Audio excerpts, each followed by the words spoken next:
कुंभ राशि वाले बंधुओं, स्वागत है आप सभी का मंथन भिंड यूट्यूब चैनल में। तो कुंभ राशि वालों, जरा ध्यान से सुनिए। अगले 3 से 5 दिनों में आपका दिल टूटने वाला है। कोई आपका अपना दिल के बेहद करीब आपसे दूर जाने वाला है और फिर शायद आप उससे कभी वापस मिले ही ना। जी हाँ, ये कार्यक्रम बेहद भावुक है और आपके लिए एक बड़ी चेतावनी लेकर आया है। सतर्कता, सावधानी ही एकमात्र बचाव होगा और सतर्कता आप तब रखेंगे जब आप इस कार्यक्रम को अंत तक देखेंगे। ये कोई साधारण कार्यक्रम नहीं है। इस कार्यक्रम के माध्यम से हम आपको 3 प्रमुख बातें बताने जा रहे हैं। पहली, कि आपके जीवन में ग्रहों का क्या प्रभाव पड़ रहा है, गोचर क्या कहते हैं और इसके अनुसार आपको किस प्रकार से फैसले लेने चाहिए, क्या करना है, क्या नहीं करना है। एक विशेष मार्गदर्शन है, विशेष क्रिया है। साथ ही साथ हम आपको बताएंगे 5 बड़ी भविष्यवाणियां जो आपके लिए जीपीएस की तरह कार्य करेंगी, आपको आने वाले भविष्य का श्रेष्ठतम मार्ग दिखाएंगी, आपकी गलतियों का आकलन करने में, आपको मुसीबतों से बचाकर सीधे सरल मार्ग से आगे बढ़ाने में मदद करेंगे। इन्हीं के साथ साथ हम आपको बताएंगे कि कौन है वह व्यक्ति जो इस समय और काल पर आपसे दूर जाने की तैयारी में है, कैसे जाएगा दूर, क्या रहेगा कारण, क्या परिस्थितियां वो रहेंगी, इन सब के विषय में राज जो है वो खुल जाएंगे। साथ ही साथ महामाई की दिव्य कृपा और माई का आशीर्वाद भी आप तक पहुंचाने का पूर्ण प्रयास करेंगे कि छोटी सी क्रिया के माध्यम से आपको स्पष्ट तौर पर महामाई की कृपा का पात्र बना देंगे। जी हाँ, महामाई मां बगलामुखी का प्राकट्य दिवस भी आ रहा है। 24 अप्रैल को महामाई का प्राकट्य दिवस है। अत्यंत महत्वपूर्ण है यह समय और काल, इसे मिस मत कर देना। महाअनुष्ठान हम करने जा रहे हैं, इसमें भाग ले लेना और यदि भाग नहीं ले पाते हैं तो क्या करना रहेगा आपको 24 अप्रैल की रात्रि को, क्योंकि अर्धरात्रि को ही महामाई का प्राकट्य हुआ था, तो आप क्या ऐसा करें जिससे कि आप माई की कृपा के पात्र बन जाएंगे और पूरा वर्ष भर महामाई आपकी रक्षा करेंगी। वह क्रिया भी हम आपको बता देंगे। थोड़ी सी कठिन जरूर रहेगी लेकिन कर जरूर लेना, क्योंकि कभी कभी हमारे द्वारा किया गया कोई एक ऐसा कर्म हमारी किस्मत के बंद ताले को एक झटके में खोल देता है और फिर हमारे नए जीवन की शुरुआत होती है दिव्य कृपा के साथ। याद रखना कि इस जीवन में, संसार में उन्नति जिस जिस व्यक्ति ने भी हासिल की है, कहीं ना कहीं देवी देवताओं की कृपा उस पर अवश्य रही ही है, क्योंकि इंसान के कर्म करने की, मेहनत करने की, दिमाग लगाने की, पैसे लगाने की एक सीमा है और उस सीमा के अनुसार जो फल प्रतिफल मिलते हैं वे बड़े साधारण से होते हैं, लेकिन विशिष्ट फल प्रतिफल मिलते ही दिव्य कृपाओं से हैं। अब ये दिव्य कृपा आपने इस जन्म में अपने कर्मों से हासिल की है या पिछले किसी जन्म के पुण्य प्रताप हैं, ये तो महामाई ही जाने।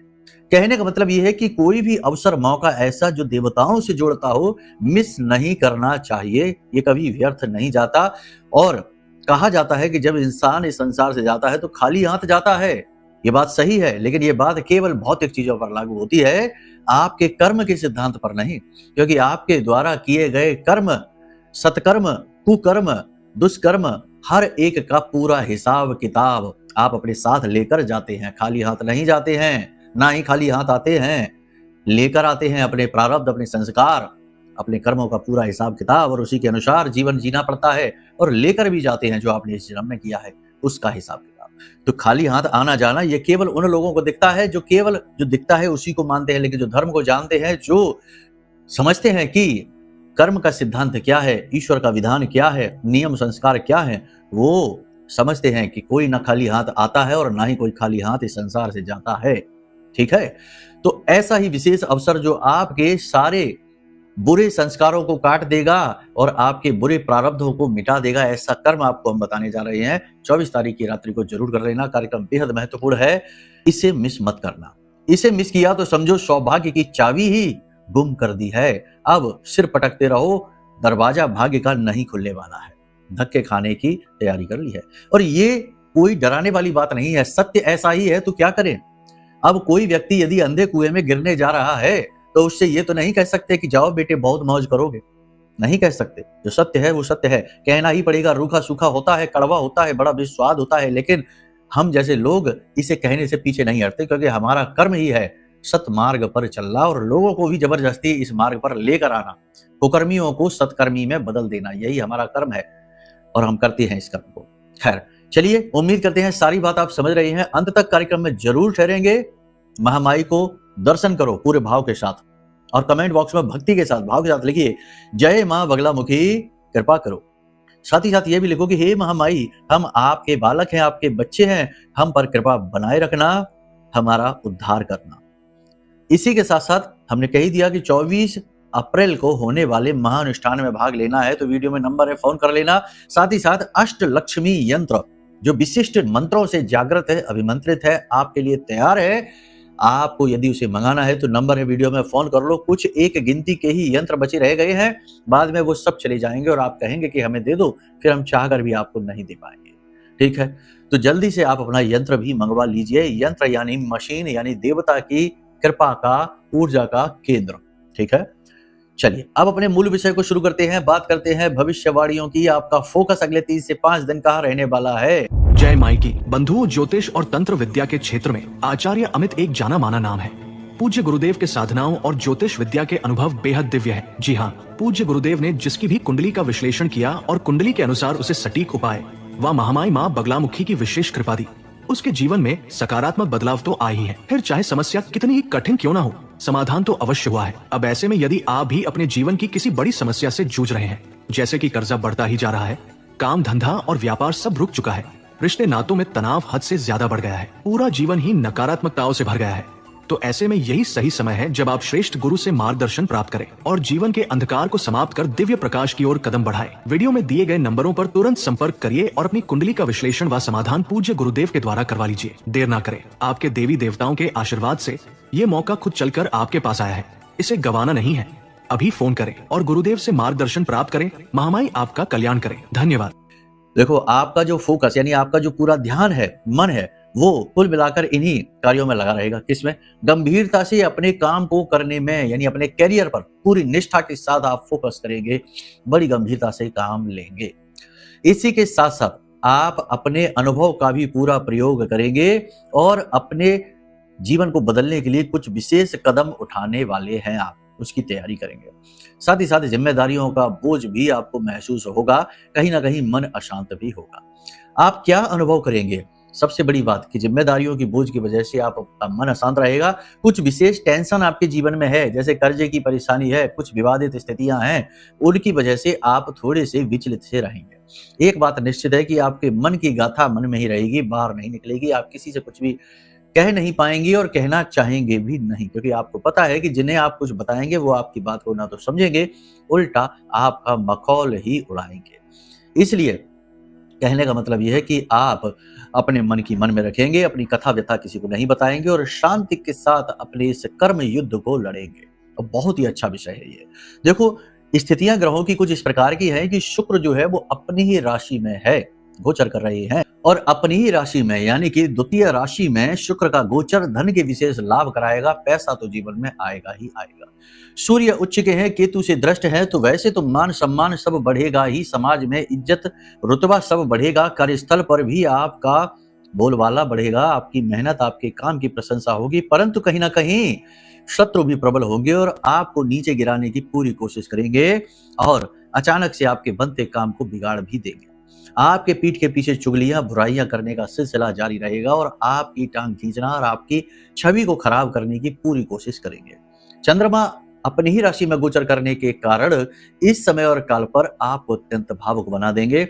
आप इमोशन को महत्व देंगे, लोगों पर दया करेंगे, जीवों पर दया करेंगे, अच्छे कर्म करेंगे, धर्म के मार्ग पर चलेंगे। और सबसे बड़ी बात यहाँ पर यह है कि आप अपने आप पर नियंत्रण रख पाएंगे। जी हाँ, अब यदि जन्म पत्री में ही आपका चंद्रमा खराब हो चुका है या किसी कारण से खराब है, कोई पाप ग्रह योग है, तो इसकी स्थिति एकदम उलट हो सकती है। आप अपना समय खराब करेंगे, ज्यादा सोचेंगे, स्नान आदि नहीं करेंगे और स्नान करने में बहुत ज्यादा देरी करेंगे और आलस्य मन में बहुत भरेगा और पैसे का फ्लो बिगड़ा रहेगा। अचानक से कोई बड़ा खर्चा भी आ सकता है। पारिवारिक वातावरण की बात करें तो बिल्कुल साधारण सा रहेगा, शांत रहेगा, लेकिन कहीं ना कहीं परिवार के कुछ लोगों का मतलबी सा रवैया आपको दुखी करेगा, परेशान करेगा। परिवार के किसी सदस्य की तरफ से आपको मदद भी प्राप्त होगी। ऐसा नहीं है कि केवल नकारात्मक ही है, पॉजिटिव भी है, लेकिन भाइयों की तरफ से आपको उतना सपोर्ट नहीं मिलेगा जितना मिलना चाहिए, जितनी आपने उम्मीद लगा रखी है। व्यापार की दृष्टि से देखा जाए तो यह समय और काल अच्छा है। व्यापार पैसे से चलता है, पैसे का फ्लो अच्छा रहेगा, आमदनी भी अच्छी होगी। सेल्स बिक्री वगैरह बढ़ेगी, नए ऑर्डर्स मिलेंगे। साथ ही साथ सबसे बड़ी बात कि आप बिजनेस को बढ़ाने के लिए किसी नई योजना पर कार्य कर सकते हैं, कार्यस्थल पर बड़ा परिवर्तन कर सकते हैं और धन की आवश्यकता है, धन की यदि जरूरत है तो वह भी पूरी होगी। पैसे की आप जो लोन लेना चाहते हैं, कहीं इन्वेस्टमेंट मिल जाएगा, किसी न किसी प्रकार से व्यापार को बढ़ाने की स्थितियां पॉजिटिव होंगी। सौंदर्य से जुड़े हुए सामान यानी ब्यूटी प्रोडक्ट, महिलाओं से जुड़े हुए सामान, वस्त्र आदि, परफ्यूम आदि, ब्यूटी पार्लर और साथ ही साथ इत्र, परफ्यूम और जैसे कि डेकोरेशन का सामान, होम डेकोरेशन का सामान है, इनसे जुड़ी हुई चीजों में तरक्की होगी। डेयरी प्रोडक्ट है, डॉक्टर का, वकील का काम, कमीशन का काम और फर्नीचर का काम, इन कार्यों में भी अच्छी रहेगी, तेजी रहेगी, आमदनी होगी, प्रॉफिट होंगे। लेकिन ठेकेदारी का कार्य कर लें या फिर एक्सपोर्ट इम्पोर्ट का काम कर लें, इसमें थोड़ी सी आयात निर्यात के कार्य में थोड़ी सी अड़चने रहेंगी। काम तो ठीक ठाक चलेगा लेकिन टेंशन बहुत देगा। कंस्ट्रक्शन का काम है और इसी के साथ साथ भूमि की खरीद बिक्री का काम है, प्रॉपर्टी का काम है, इसमें परेशानी रहेगी। सोशल मीडिया और ऑनलाइन से जुड़े हुए कार्य ठीक चलेंगे, अच्छे चलेंगे, कोई परेशानी नहीं रहेगी। सोशल मीडिया पर आप अपना समय खराब कर सकते हैं। ऑयल से, तेल से जुड़े हुए कार्य आपके अच्छे नहीं चलेंगे, इनमें परेशानियां रहेंगी क्योंकि शनि मंगल बुध मेल कहीं ना कहीं यहाँ पर शनि से जुड़े व्यवसाय, मंगल से जुड़े व्यवसायों में परेशानी उत्पन्न करेगा। जो लोग वकील हैं, लॉयर हैं, जो वाणी की सहायता से कमाते हैं, उनका काम अच्छा चलेगा, बशर्ते कि उनकी कुंडली में, जन्म पत्री में बुध की स्थिति अच्छी हो तो। इसी के साथ साथ आपकी वाणी में थोड़ा कड़कपन रहेगा, थोड़ा सा आपका लहजा कठोर रहेगा, इसकी वजह से बहुत सारे लोग आपसे नाराज होंगे। मंगल इस समय शनि के साथ गोचर कर रहे हैं तो ये आपको कठोर बोलने वाला, क्योंकि साथ में बुध भी बैठे हैं, तो ये आपको कठोर, कड़क बोलने वाला, सीधी बात कहने वाला और दूसरों की गलत बात को सहन ना करने वाला बनाएंगे। इसकी वजह से बहुत सारे लोग आपसे चुपचाप बिना कुछ कहे नाराज हो जाएंगे और आपको पता तक नहीं चलेगा। इसी के साथ साथ सबसे बड़ी बात, यहाँ पर आपको अपने ऊपर नियंत्रण रखना होगा। वैसे तो आप रख पाएंगे। चंद्रमा को अनुकूल बनाने की, वैसे तो चंद्रमा अनुकूल ही है, लेकिन चंद्रमा को अनुकूल बनाने की कुछ जरूरी चीजें हैं जिन्हें आपको इस समय करना चाहिए, ये आपके लिए अच्छा रहेगा। पहला, समय पर सोएं और जागें, यानी कि अनुशासन के नियमों का पालन करें, साफ सफाई का विशेष ख्याल रखें और स्नान ही यानी नहाना समय पर करें। जैसे ही आप सोकर जागें, सुबह सुबह अपने नित्य कर्म से मुक्त होकर सबसे पहले स्नान आदि करके पूजा घर में जाइए या फिर मंदिर चले जाइए। ये कार्य आपके लिए बेहद आवश्यक है क्योंकि इससे आपका शुक्र, आपका गुरु और आपका चंद्रमा तीनों ही अनुकूल हो जाएंगे। आपने देखा होगा कि बहुत सारे लोग ऐसे हैं जो कि नहाने में बहुत देरी करते हैं, यानी कि वो कहेंगे कि हम स्नान करने जाते हैं और फिर इधर उधर बैठ जाएंगे, लेट जाएंगे, मोबाइल चलाएंगे, टाइम पास करेंगे, लेकिन स्नान नहीं करेंगे। तो ऐसे लोगों का चंद्रमा 100% कुंडली में खराब होता है और ये अपने कर्म से उसे और खराब करते चले जाते हैं, ओवर थिंकिंग करते हैं और पैसे की बर्बादी भी करते हैं, गलत जगह पर पैसा निवेश करते हैं। तो कहने का मतलब यह है कि आपको ठीक इसका अपोजिट करना है, यानी टाइम से सोना है, टाइम से जगना है और स्नान आदि समय पर करना है। ये आपके लिए सबसे बड़ी राय या सलाह है, इसे आपको मानना ही होगा। अब इस समय और काल पर आपको 3 चीजों का ख्याल रखना है। सबसे पहली चीज तो ये है, बिजनेस व्यवसाय में कोई भी बड़ा बदलाव करते समय थोड़ा सा गंभीरता से विचार करें और अनुभवी व्यक्ति से सलाह ले लें और अपनी आर्थिक स्थिति और अपनी जेब को भी एक बार जरूर देखें। दूसरा यहाँ पर यह है कि समाज में लोगों के साथ उठे बैठे लेकिन जरूरत से ज्यादा समय खराब ना करें, अपने व्यक्तित्व, अपनी छवि का ख्याल जरूर रखें, लोगों से लिमिटेड बात करें। तीसरा ये कि पैसे के लेन देन को लेकर सतर्क रहें, किसी प्रकार का छल आपके साथ हो सकता है क्योंकि गुरु पर राहु की दृष्टि है। अब सबसे बड़ी बात नौकरी करने वालों के लिए, तो नौकरी करने वालों का अच्छा हिसाब रहेगा, अधिकारियों का सपोर्ट मिलेगा, काम की तारीफ होगी, कार्यस्थल पर वर्चस्व बढ़ेगा। पुराना कोई विवाद, कोई विवादित स्थिति यदि कार्यस्थल पर चल रही है तो वह सुलझने लगेगी और आपके पक्ष में बदलेगी, बनेगी। लेकिन इन सबसे बढ़कर कहीं ये है कि आपके कार्यस्थल पर आपके शत्रुओं की संख्या भी बढ़ेगी, लोग आपसे जलेंगे और आपको नीचे गिराने के लिए कई कोशिशें करेंगे। कहीं ना कहीं उनकी कोशिशें कामयाब भी होंगी यदि आप कमजोर पड़ेंगे तो। जैसे कि आपने अपना काम यदि समय पर नहीं किया, काम को गंभीरता से नहीं लिया तो। दूसरा कि आपने जरूरत से ज्यादा लोगों पर भरोसा कर लिया और लोगों को अपने व्यक्तिगत जीवन की और अपने मन की बातों को शेयर करने लग गए तो। साथ ही साथ अपनी कमी और कमजोरियों को भी लोगों को यदि आपने बता दिया तो उनका दुरुपयोग हो जाएगा 100%। इस समय और काल पर आपको कहीं लंबी दूरी पर जाना पड़ सकता है, यात्रा आपकी हो सकती है, थोड़ा सोच समझकर यात्रा का चुनाव करें। रात्रि के समय यात्रा करने से बचें, वाणी को कठोर होने से बचाएं, सीधा स्पष्ट तौर पर किसी भी बात का खंडन करना, बहस को बढ़ावा देना होगा। लोगों को बिना मांगे सलाह देने की आवश्यकता नहीं है। दूसरों का भला करने के चक्कर में आप अपना बुरा कर सकते हैं, तो जरूरत से ज्यादा किसी की भलाई के बारे में ना सोचें। कोशिश करें इंसानियत मानवता के नाते जरूर किसी का भला करें, लेकिन जरूरत से ज्यादा नहीं। अपने उच्च अधिकारियों के साथ तालमेल बैठाने की कोशिश करें और शत्रुओं को भी पहचानें, उनकी तरफ से आंखें बंद ना करें। अपने कार्यस्थल पर अपने काम के तरीकों पर बारीकी से नजर रखें। कहीं ऐसा तो नहीं कि अनजाने में आप कुछ ऐसा कर रहे हो जिससे कि आप अपने उच्च अधिकारियों की दृष्टि में आ जाएं। अब एक खास बात कि जिन लोगों को नौकरी की तलाश है, उन्हें अगले 3 से 5 दिन में अच्छी नौकरी अवश्य मिलेगी। इसी के साथ साथ नौकरी में कोई बड़ा बदलाव भी हो सकता है, जैसे ट्रांसफर हो सकता है या पदोन्नति हो सकती है। जो भी कुछ होगा वो आपके लिए सकारात्मक होगा, पॉजिटिव होगा। ठीक है। अब यहाँ पर बात करते हैं विद्यार्थियों की। तो जो छोटे विद्यार्थी हैं, उनका मन पढ़ाई में ज्यादा लगेगा नहीं, पढ़ाई से जी चुराएंगे, इधर उधर की चीजों में अपना समय खराब करेंगे और घर के बड़े भी उनके ऊपर ज्यादा ध्यान दे नहीं पाएंगे, क्योंकि जीवन में व्यस्तता अधिक है। इसकी वजह से छोटे बच्चों का अपने काम, अपनी पढ़ाई लिखाई से मन हटता दिखाई देगा। बड़ों की यदि बात करें तो बड़े विद्यार्थी जो है अपने करियर को लेकर गंभीर दिखाई देंगे, लेकिन अपनी संगत से परेशान रहेंगे। साथ ही साथ अचानक से इनके जीवन में कोई बड़ा खर्चा आ सकता है, तो इन्हें पैसे की जरूरत की वजह से कर्जा लेना पड़ सकता है। नए प्रेम संबंधों में पड़ सकते हैं। प्रेमी जीवन की यदि बात करें तो नए प्रेम संबंध बनेंगे और प्रेमी के साथ अच्छा व्यवहार रहेगा। कोई नकारात्मक स्थिति नहीं है, बस प्रेमी के मन को समझकर व्यवहार करना होगा। दाम्पत्य जीवन की बात करें तो दाम्पत्य जीवन में जीवन साथी के स्वास्थ्य को लेकर थोड़ी टेंशन रहेगी। अचानक से उनका स्वास्थ्य गिर सकता है या उन्हें कोई शारीरिक कष्ट या चोट लग सकती है, तो ये टेंशन रहेगा। साथ ही साथ आपके जीवन साथी आपकी नहीं सुनेंगे, मनमानी करते दिखाई देंगे। इसकी वजह से आपको अच्छा नहीं लगेगा, बेचैनी होगी। बाकी आपका तालमेल रिश्ता ठीक है, कोई बुराई नहीं है। आप दोनों किसी धार्मिक यात्रा पर जा सकते हैं। आपका जीवन साथी आपको किसी प्रकार का कोई गिफ्ट, कोई उपहार दे सकता है, इसके लिए तैयार रहिए। जीवन साथी के परिवार वालों के साथ आपकी चर्चा हो सकती है, अच्छी चर्चा होगी और आपके लिए फायदेमंद वह चर्चा रहने वाली है।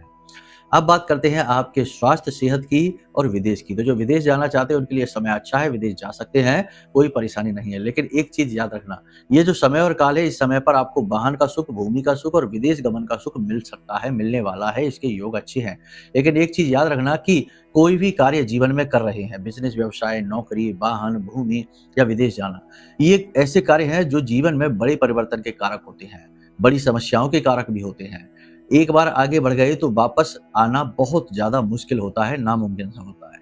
तो ऐसी स्थिति में आप एक बार अपनी कुंडली जरूर दिखा लीजिए, ताकि पता चले कि आप जो सोच रहे हैं, जो करने जा रहे हैं, वह आपकी जन्म पत्री के अनुसार है या नहीं, लाभदायक होगा या हानिकारक होगा। तो इसके लिए अपनी कुंडली जरूर आकलन कराएं, या फिर कोई भी और मन में डाउट है, प्रश्न है, रीजन है और बाधा है, इन सब से मुक्ति के लिए आप अपनी कुंडली जरूर दिखाएं। अब आपको बताते हैं कि देवी की कृपा आप कैसे प्राप्त करेंगे। तो 24 अप्रैल की रात्रि को आपको क्या करना है, सबसे बड़ी बात है, ध्यान से सुनिए। आपको पीतल की एक थाली लेनी है और उस थाली में आपको माँ बगलामुखी लिखना है। मिट्टी के 9 दीपक गाय के घी से भरकर उस थाली में चारों तरफ लगा देने हैं, सजा देना है और वहीं पर बैठकर इस मंत्र का आपको जाप करना है। ओम ह्लीम ऐं श्रीं क्लीं श्री बगलानने मम रिपून नाशय नाशय ममेश्वर्याणि देहि देहि शीघ्रम मन वांछितम कार्य साधय साधय ह्लीं स्वाहा। इस मंत्र का आपको बैठकर 15 से 20 मिनट जाप करना है। थोड़ी सी पीली सरसों माँ बगलामुखी की फोटो के पास पीतल की कटोरी या प्लेट में भरकर रख देना है और जब पूजा करके आप उठे तो इस पीली सरसों को अपने पूरे घर में छिड़क दें, घर की छत पर भी छिड़के, सुबह झाड़कर इसे बाहर निकाल दें। इस क्रिया को आपको रात्रि के समय करना है। रात्रि को कम भोजन करें, उसके बाद कोशिश करें कि जमीन पर ही सोएं, साथ ही साथ ब्रह्मचर्य का पालन करें और मोबाइल न देखें, मन को शांत रखें, विचलित ना होने दें। माई से अपनी समस्या बताएं और माई से कहें कि हमारी रक्षा करो। आपके जीवन में 100% दैवीय कृपा का अवतरण होगा। और इन सब से बढ़कर यदि आपको समझ में ही नहीं आता है कि कैसे आप देवी की कृपा पात्र बनेंगे और पूजा पाठ यदि करते हैं तो उसमें गलती और त्रुटियां हो जाती हैं, जिसकी वजह से, क्योंकि गुरु तो है नहीं, तो जिसकी वजह से आपको देवी की कृपा नहीं मिल पाती है, तो फिर हम आपको बता दें कि सीधे तौर पर देवी माँ बगलामुखी की कृपा पाने का एकमात्र तरीका है यह महारक्षा कवच। जी हाँ, यह महारक्षा कवच आपको सीधे तौर पर देवी से जोड़ देता है। इसके अंदर 2 लोगों की पूर्ण सुरक्षा की व्यवस्था है। यह महामाई के सबसे शक्तिशाली मंत्र से जागृत है और अभिमंत्रित है। जिस व्यक्ति ने इस महारक्षा कवच को धारण किया है उस व्यक्ति के जीवन में देवी की कृपा 101% आई ही आई है। और सबसे बड़ी बात यह है कि ये स्वयं हमने सिद्ध किया है, अपनी मंत्र शक्ति से। तो इसकी कृपा बहुत ज़्यादा है, असीम है। बहुत अच्छे-अच्छे अनुभव हैं, हज़ारों अनुभव हैं हमारे पास इसके लोगों के। तो आप भी इसे मँगा सकते हैं। तो इसके माध्यम से भी आप सीधे तौर पर देवी से जुड़ जाएँगे, उनकी कृपा के पात्र बनेंगे। अब ध्यान से सुनिए कि इस समय और काल पर एक योग ऐसा है जो बड़ा कठिन है, अच्छा नहीं है। इस योग की वजह से आपका अपना कोई आपसे दूर जाएगा। ये योग ऐसा है जिसमें कि सूर्य केतु से ग्रसित हो जाता है और केतु जो है वो वैराग्य है, अलगाव है। और जब सूर्य इससे जुड़ता है तो ये आपके प्रेम, आपके नज़दीक, आपके करीबी किसी व्यक्ति को आपसे दूर कर देता है। और ये कठोर योग है। इस योग की वजह से कारण कोई भी हो सकता है, नाराज़गी हो सकती है, रुष्ट हो जाना हो सकता है, बिना मतलब में बुराई मान लेना या किसी की बातों में आ जाना। लेकिन आप जिससे बहुत अधिक प्रेम करते हैं, कोई आपका अपना है, वह आपसे दूर अवश्य होगा, यानी कि आपके दिल को तकलीफ अवश्य होगी। तो इसके लिए आप तैयार रहिए और ये ना हो, ये आप कैसे सुनिश्चित करेंगे? तो इसके लिए आप एक काम करिए कि सूर्य देवता को सुबह-सुबह सूर्योदय होते ही 10 मिनट के अंदर-अंदर अर्घ अवश्य दे दीजिए और अर्घ देते समय उस जल में आप एक लाल रंग का पुष्प अवश्य डालिए और थोड़ा-सा कुमकुम भी डाल दीजिए। इसके बाद आप अर्घ दीजिए और ओम घृण सूर्याय नमः इस मंत्र का जाप करके 10 से 15 मिनट सूर्य भगवान से आप निवेदन करिए कि प्रभु हमारे ऊपर कृपा बनाइए और हमारे ऊपर जो भी दोष हैं, किसी भी ग्रह नक्षत्र की वजह से उन दोषों को आप शांत करिए। तो इस दोष से आप बच सकते हैं। साथ ही साथ मान-सम्मान की भी कमी रहेगी, इस दोष की वजह से वह भी समाप्त हो जाएगी। ठीक है? यानी ये दोष मिटेगा अगर आप इस उपाय को करते हैं। 2 से 3 दिन कर लीजिए, ज़्यादा की ज़रूरत नहीं है, इतने में ही ये दोष मिट जाएगा। खैर, अब यहाँ तक आपने सारी बात समझी है, अब आपको बताते हैं एक ऐसा उपाय जो आपके लिए ब्रह्मास्त्र की तरह कार्य करेगा। आपकी रक्षा का महाशक्तिशाली उपाय। जी हाँ, आपको क्या करना है, सबसे बड़ी बात कि वैसे तो बहुत बड़ा है ये उपाय, लेकिन हम आपको छोटा-सा एक बता देते हैं कि एक काले रंग का कपड़ा, उसमें लौंग का 1 जोड़ा, काली मिर्च के 4 दाने, थोड़ा-सा कपूर, काली हल्दी तो मिल नहीं पाएगी, इतना आसान नहीं है, तो थोड़ा-सा कपूर रख लेना, पोटली बनाकर इसे अपने पास रखना शुरू कर देना। और जब आप इसकी पोटली बनाएँ तो आप इस मंत्र का जाप करते चलना। वैसे तो मंत्र बहुत सारे हैं, लेकिन इस मंत्र का जाप करेंगे तो ये पोटली जो है वो जागृत हो जाएगी, सिद्ध हो जाएगी। ओम करणाम बदनाम घोराम मुक्तकेशी चतुर्भुजाम कालिकाम दक्षिणाम दिव्याम मुंडमाला विभूषिताम शरणागत दीनार्थ परित्राण परायणे सर्वस्यार्ति हरि देवी नारायणी नमोस्तुते। माँ काली का ये मंत्र है, ये इस पोटली को सिद्ध जागृत कर देगा। इस पोटली को अपने पास रखिए 21 दिनों तक। उसके बाद आप इसे जल विसर्जित कर देना। रात्रि के समय इसे माई के चरणों में रख देना और दिन में इसे इसी मंत्र को बोलते हुए उठाकर अपने पास रख लेना। आपकी सुरक्षा तैयार हो जाएगी। ठीक है? तो चलिए आप इन उपायों को करिए, इन सावधानियों को रखिए, भविष्यवाणियों को ध्यान दीजिए। बाकी महामाई आपकी रक्षा करेंगी ही, आपकी उन्नति हो, आपका उद्धार हो और माई के प्राकट्य दिवस पर देवी की पूर्ण कृपा आपको प्राप्त हो, ऐसा महामाई से हम निवेदन करते हैं। प्रेम से बोलिए जय माई की, जय माँ बगलामुखी।